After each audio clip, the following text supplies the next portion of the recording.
日文咧，如果唱歌嚟講，嗯我覺得就點樣咧，係容易記過泰文。哦，以前許老師教我哋唱日文歌咧，係佢就用英文字，拼嘅，佢又唔係拼音，佢係點樣咧？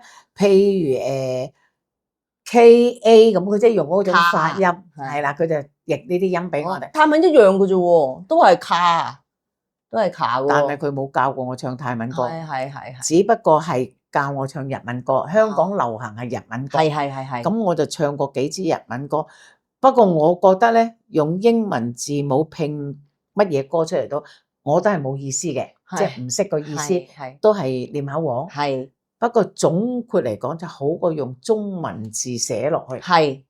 因為有啲同學咧，佢唔識呢啲拼音啊，佢唔識用英文字母拼音。許老師咧，有啲上海人就用上海話嚟寫俾佢。係。